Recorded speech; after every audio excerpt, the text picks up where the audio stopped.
inquiry, former Secret Services head Mo Shaik is giving testimony at the Commission. He's expected to shed more light on the intelligence's role in tackling state capture. Shaik was appointed by then President Jacob Zuma to head the SSA in 2009. He's also expected to detail the complicity and political interference by senior government officials in the running of the country's intelligence services and the purging of some SSA officials for flagging the Guptas in state capture. Well, for more on this story, I'm joined by my colleague Manqoba Mchunu, who's been observing this particular aspect of the case. Thank you very much, Manqoba, for joining us. So what's the latest? What is the man saying?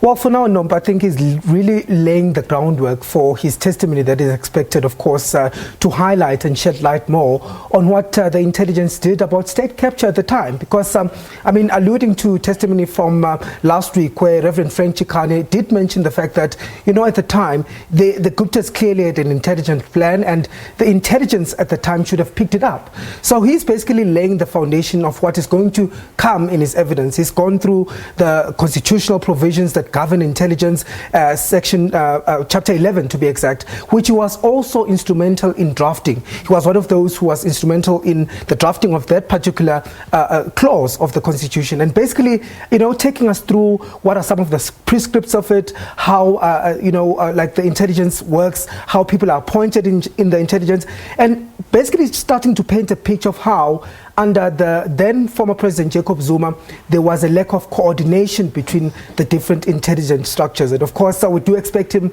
to shed more light on that, and how, of course, the intelligence was also used by several of those senior government officials in, as so far as factional battles were involved in the ANC. Those are some of the allegations, you'll recall, have come out of that high-level panel intelligence report that was released earlier in the year, pointing to the fact that under President Jacob Zuma's tenure as president, there was certainly an abuse or repurposing of intelligence to serve factional battles or to fight factional battles within the ANC. And more than that, there was the issue of the Guptas also being raised at the fact that the Guptas, some of the intelligence officers at the time in 2011, as early as 2011, had flagged the Gupta family and had said that they are a threat to the state security and that their proximity to President Jacob Zuma was one of the issues that was raised, but instead that was ignored, and in fact those officials were then fired by the department.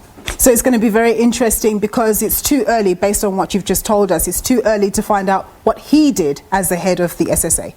Well, of course, I would say, Nombo, at this time, it's still too early to tell, but we do know that he's done interviews before. He's spoken about the issues at the time and what was really happening there. And, some of the allegations that he's made is, of course, that, there was some sort of interference from the ministers who were there at the time, and that there was also complicity with regards to what the report had called executive overspill. That means, the involvement of the executive in matters of intelligence. So he's going to shed more light on that. And what role really did the former president play in so far as, intelligence matters? And, we do hear of, allegations, of course, of that, the head of the special operations at the time, Thulani Dlomo, was one of those who actually reported directly to President Jacob Zuma. So those are some of the allegations. But more than that, he's going to shed more light on why the intelligence had failed to act at the time. The report did find that the intelligence, it was not because of their lack of capability, yes, but it's because of certain influences at the time